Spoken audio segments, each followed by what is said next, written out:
Hacia finales de mayo e inicios de junio de 1983, el ritmo de las victorias alcanzadas por la Brigada Rafael Arce Sabla, o conocidas también como las BRAS, y por otras fuerzas guerrilleras, hacían prever un colapso moral de la Fuerza Armada, y por ende un potencial desenlace militar de la guerra favorable a las fuerzas insurgentes.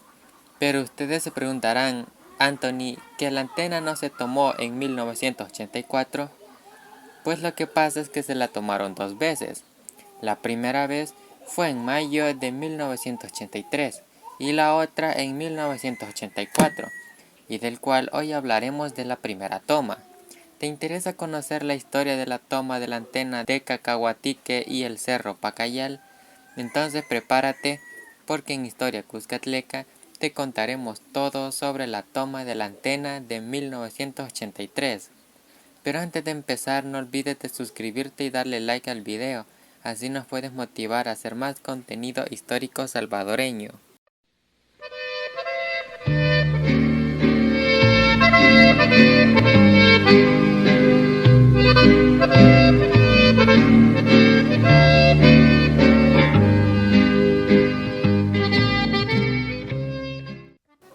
A finales de mayo de 1983, varias columnas de la Brigada Rafael Arce Sabla, mejor conocida como las BRAS, desde el norte de Morazán, cruzaron hacia el sur del río Torola, rumbo al cerro Cacahuatique.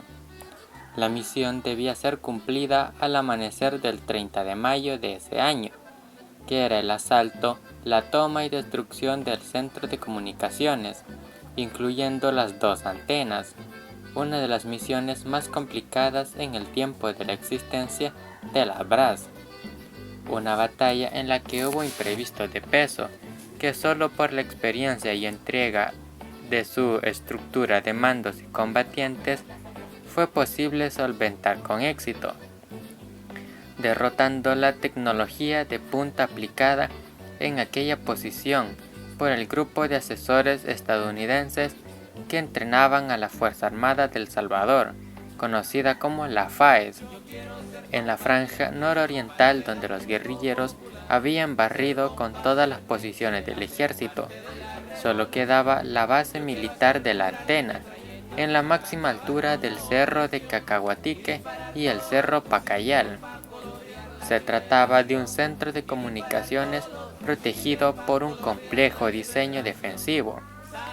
El ejército tenía bien preparado con ingeniería de defensas periféricas, bien difícil de penetrar, porque era la única entrada por la calle, que era por donde entraban los carros, y no había otra forma de entrar.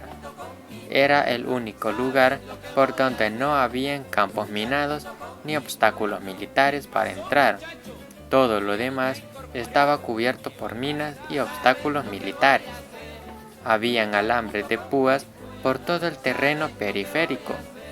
Había sido diseñado por los norteamericanos para resistir más de 15 días cualquier ataque de tipo guerrillero. Adentro tenían comida y agua para más de 15 días. Era una sección como de 50 agentes, pero estaban bien preparados.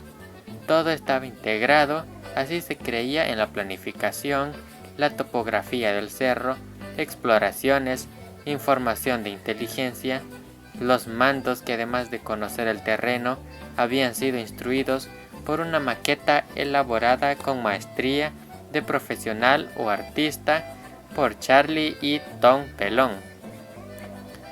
Esta posición militar, fija en la cúspide del cerro, se dividía en dos, la principal súper fortificada y la otra una elevación secundaria a unos 800 metros de la primera, pero ambas tenían fuerza fija, protegidos por casamatas, pozos de tirador y campos minados en el caso de la posición principal. Inicialmente esta misión había sido considerada que una parte sería ejecutada por fuerzas especiales, pero los jefes encargados de la planificación decidieron dejarla solo a la fuerza regular de la Brás. Según uno de los radistas, a la madrugada se inicia el ataque en medio de una fría neblina. Cuando les quitaron la primera posición, atrás de la antena se comenzaron a asustar y les comenzaron a quitar las otras posiciones escalonadas a pura fuerza, porque por ese lado entró la columna que traía Goyo Negro y una sección del Negro William. Era una posición difícil, además que los aturdían con un bombardeo descomunal. En el primer intento no se pudieron definir las posiciones adelantadas, porque el fuego de las ametralladoras no dejaba avanzar. Los soldados la defendieron con todo: helicópteros, aviones, morteros y metralla. En un nuevo intento se logró tomar una colina y ahí se emplaza la punto 50. La aviación lanzaba decenas de bombas tratando de salvar la situación, mientras la fuerza guerrillera se repliega hacia los cafetales cercanos. En la oscuridad, Giuvini y Gerberchelle intentan infiltrarse, pero no lo logran. El terreno estaba completamente minado y los alambrados difíciles de romper, hasta que tuvieron que meter un cañón 75 milímetros, porque no había modo de entrarle a la posición del ejército. Fue el momento que se aprovechó para que entrara la unidad de José Luis Ramírez, conocido como el Chelehuil, que estaba lista para asaltar la posición. Fue como al tercer cañonazo que entraron los guerrilleros por el camino. Entraron solo a pura cortina de fuego, no había otra forma de entrar. Era una acción casi suicida, pero a pura fuerza entraron. Hicieron coincidir la cortina de humo de la punto 50, los disparos del cañón 75 y la fusilería. No había otra manera de entrar. A las 2 de la madrugada se hace otro intento de asalto. La unidad de Elmer amarra fuego mientras la sección del Che avanza por una vereda. Con bombas de contacto van tomando trinchera tras trinchera. La tropa huye por la única ruta que se les deja libre, precisamente hacia la emboscada, donde se capturan a numerosos soldados. El 31 de mayo, el sol ilumina la bandera del FMLN, que fue izada en la base militar de la Antena. Cerca se les da sepultura a los combatientes caídos: Antonio Anaya Vázquez, José Antonio Guevara, Óscar Gumersindo Pérez, Pastora, David y Miguel Benavides, y a Bravo, aquel soldado que habían capturado en el Moscarrón, del cual, para saber sobre esta batalla, les recomendamos ver este video, y que con tanta pasión y responsabilidad se incorporó a las filas del FMLN y que murió bajo el fuego de las bombas. Los equipos de comunicación militar son desarmados y transportados a lomo de mula, al igual que 50 fusiles, morteros, ametralladoras, 30.000 tiros y otros pertrechos. Domingo Monterrosa pudo con su batallón Atlacatl prestar auxilio, pero prefirió sacrificar la base militar y preservar su batallón, sin exponer su imagen, ahora que estaba bajo la mirada vigilante del coronel Blandon y otros rivales dentro de la Fuerza Armada. Así que los guerrilleros se tomaron por primera vez la Antena, que fue entre mayo y junio de 1983, porque también los combatientes de las FPL se tomaron en esos días Tenancingo y le hicieron un montón de bajas al ejército, y además le recuperaron como 75 fusiles. El 1 de junio, a las alturas de Cacahuatique, los guerrilleros realizaron un rastrillaje en búsqueda de algunos soldados que todavía estaban dispersos. En esa tarea se produce un hecho curioso. Un miliciano se dirige a la línea de fuego, desarmado, que llevaba en la espalda un saco repleto de tortillas. De improviso se encuentra frente a un soldado, cuya primera reacción es golpeado con la culata del fusil. Este, con gran agilidad, se agacha, toma una piedra y le grita: «Soldado, rendite o te destripo esta bomba de contacto en el lomo». Quizá el soldado se dio cuenta de que no era ninguna bomba, pero fue tanta la agresividad del miliciano y la convicción de su advertencia que lanzó el fusil al suelo y levantó las manos en señal de rendición. No había quien los parara.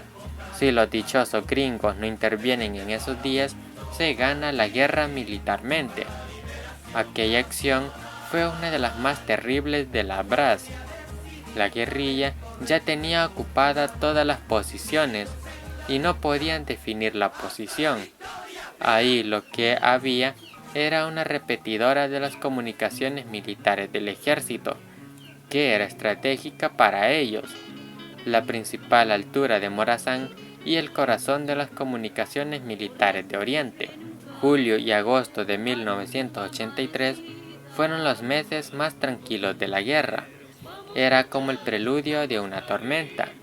Y es que después de la toma y destrucción de la antena de Cacahuatique, la Comandancia General del FMLN decidió parar el ritmo de las operaciones militares, mientras que la Fuerza Armada se había replegado hacia sus cuarteles y a sus posiciones fijas en las ciudades y las áreas vitales. Se dio un ipso facto, una especie de tregua a valores entendidos entre ambos bandos, solo que por razones diferentes. Solo que este impasse no era más que el preludio de la tormenta que se avecinaba, ya que ambos adversarios se estaban replegando en sus respectivas madrigueras para darse un respiro que les permitiera reacomodar sus fuerzas, en lo que revisaban y readecuaban sus tácticas y estrategia de guerra. Para la Fuerza Armada y los norteamericanos, el impasse era por razones de supervivencia, debido a los fracasos de sus planes de contrainsurgencia, mientras que el FMLN se preparaba para entrar en un ritmo de ofensiva de gran envergadura. En la valoración de la Comandancia General del FMLN, la Fuerza Armada había entrado a puntos de colapso moral, semejante al que había propiciado la desarticulación de la Guardia Nacional de Somoza en Nicaragua. Por aquellas fechas, la guerrilla dominaba la cuarta parte del territorio salvadoreño, y hasta ese momento habían logrado hacer más de 16.000 bajas al enemigo en los últimos 3 años de guerra, y hacia fines de 1983 el ejército ya contaba con una plantilla de 30.000 hombres y armas, mientras que la contraparte guerrillera apenas contaba con unos 5.000 hombres y mujeres sobre las armas. No obstante, eso pronosticaba un pronto desenlace militar favorable al FMLN. Para el gobierno norteamericano, la opción de la invasión con sus tropas se había ido complicando, debido a que había oposición en el Congreso de Representantes y de amplios sectores del pueblo norteamericano para una intervención armada directa. Esto debido al llamado Síndrome de Vietnam, que había causado efectos adversos a las guerras libradas por tropas norteamericanas. Al no lograr Ronald Reagan la aprobación del Congreso para una intervención directa, este optó por fortalecer los componentes de la llamada guerra de baja intensidad como último recurso para salvar a la dictadura. En este contexto, Reagan aumentó la ayuda económico-militar e implementó el componente político de la democratización y la humanización de la guerra. Ya no hablaban de tácticas de tierra arrasada que había llevado a la Fuerza Armada a cometer matanzas como la del Mozote, el Calabozo, Copapayo, la Quesera, etc., sino que ahora se trataba de ganarse el corazón y la mente del pueblo. De repente los asesinos se transformaron en concientizadores de masas. Para el impulso de estos componentes se inyectaron 76 millones de dólares a fin de promover el Plan CONARA, Comisión Nacional de Restauración de Áreas, en San Vicente, y que consiste en promover un componente cívico con ropaje humanitario consistente en asentar a los frentes de guerra, a la base de apoyo de la Fuerza Armada, e infiltrar espías en las estructuras guerrilleras y de refugiados. Con este cambio de ropaje se buscaba inyectar más dólares al componente militar, a través de la conformación de las defensas civiles, a través de la USAID, y que consiste en reasentar población civil en los frentes de guerra, sobre todo aquella población que simpatizaba con la Fuerza Armada. En las zonas bajo control de la guerrilla, los norteamericanos buscaron desalojar a la gente mediante grandes operativos militares y bombardeos, lo que a la jerga del Pentágono se le daba en llamar sacarle el agua al pez, táctica que ya había sido aplicada en Vietnam y había sido derrotada por el Ejército de Liberación de Vietnam de forma escandalosa. Ahora pretendían reeditarla en El Salvador, bajo el modelo de guerra de baja intensidad. Y este ha sido el video sobre la historia de una de las hazañas más grandes del FMLN para vencer al ejército, después de la batalla del Moscarrón. ¿Y tú qué opinas? ¿Crees que si el batallón Atlacac llegaba a ayudar a los soldados que estaban en la antena, hubieran derrotado al FMLN? Déjanos tu respuesta en la bandeja de comentarios y no te olvides de suscribirte y activar la campanita de notificaciones para que no te pierdas ninguno de nuestros próximos videos. Nos vemos hasta la próxima. Un pueblo heroico como el nuestro merece la victoria, no le fallaremos.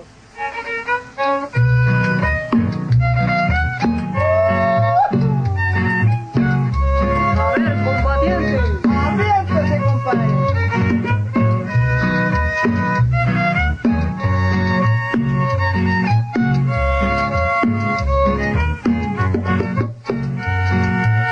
Soy combatiente del FMLN. Eso sí que es cierto, compadre. Guerrillero nacido en El Salvador. No. Me deleitan los colores que tiene mi bandera flameante bajo el sol. Me deleitan los colores que tiene mi bandera flameante bajo el sol. Cerros, vaguadas y volcanes, se oye el canto ancestral de Torogón. Sus cantares impulsan mis afanes, mi divisa es ver libre a mi nación. Sus cantares impulsan mis afanes, mi divisa es ver libre a mi nación. Es cumplir con mi tarea, mi alegría es cumplir con mi deber, para que el mundo más humano sea. Hemos jurado luchar hasta vencer, para que el mundo más humano sea. Hemos jurado luchar hasta vencer.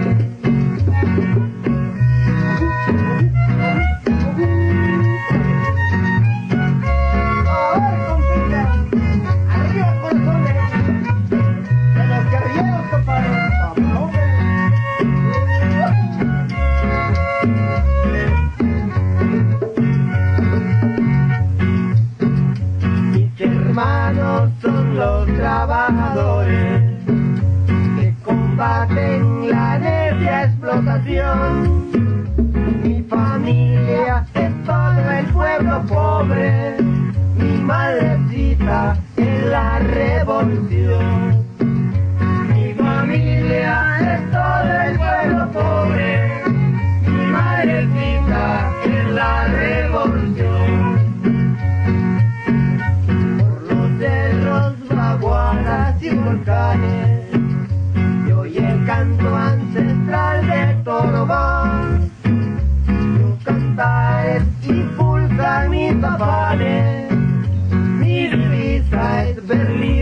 imaginación. Tus cantares impulsan mis afanes, mi divisa es feliz realización.